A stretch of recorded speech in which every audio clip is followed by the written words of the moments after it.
Hey everyone, Tanya aka Tandal here, and today I am working on my piece After the Rain again. This is the third installment video of my progression on this piece so far, and as promised, I have a list of the colors I used. I'm planning on doing this section by section so I could just list the colors that I'm using in the videos as I go along.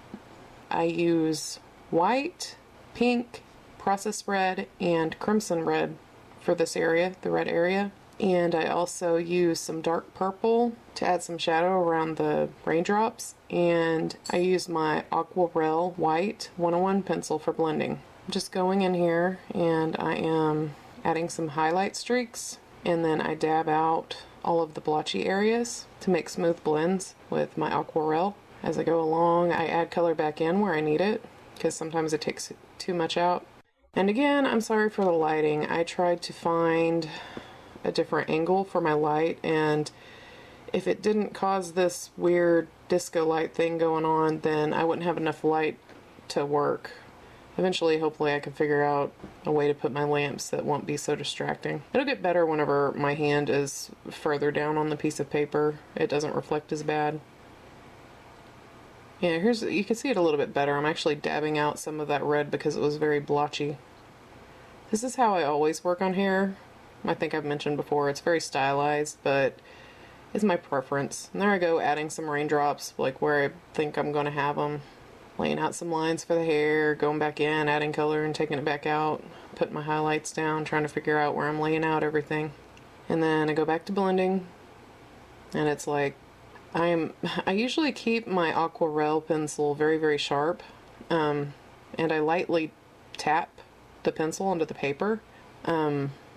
I have a tutorial video of an eye drawing that's under tutorials in my playlists. It actually shows me doing this slowed down in real time, so you can actually see how ridiculously slow it is.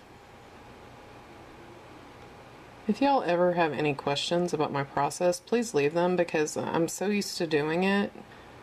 I only remember certain things to talk about. So if there's like a specific question you might have, it might be a little bit easier for me to explain my process if I know what people are curious about. I just decided to start making videos of this because of how smooth the blending can be in some of my pieces. I've had a few people try to tell me it can't possibly be colored pencil, it had to be digital art, and I don't do digital art. I'm actually really poor at digital art. And I mean, digital art is great, but I don't want people mistaking what I do for that, because it's not what the medium is. There's an actual original physical piece for my artworks. It's not just a file, an original file or anything. It's a physical in the flesh kind of thing. And I've had a lot of people that ask how I can do this with colored pencil, because they've worked with it before, and no matter what they try and what they've used, they can't get the blends. And really the main ingredient is patience. If you have patience and like to draw, then you could learn to do this too. Granted, I've been working with it for, I started this in high school, and that was a while ago. And granted, I've had to take a few hiatus here and there. I always pick it back up, and I just end up going even more bananas with it, trying to figure out better ways to blend and form my own stylized versions of different things within a piece.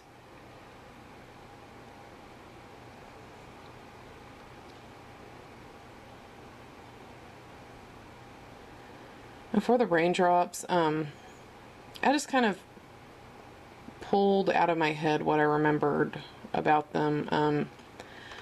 I very rarely use references. The only time I really do is if I'm drawing a portrait for someone. And if I do use references, it's usually just doing a quick Google search and looking at a few images and trying to memorize how things are basically formed so I could just pull it back out of my head when I'm actually drawing.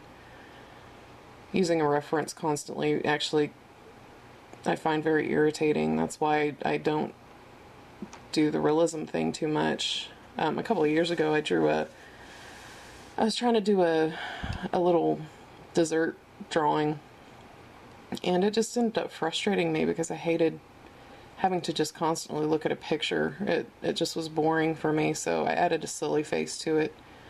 I made it into a realistic cartoon strawberry with chocolate poured over the top, so it was pretty goofy. But anyway, I hope you'll join me for the next one. I'll be going on to the purple hair. And as always, thank you for joining me today. And remember, keep on creating, everyone.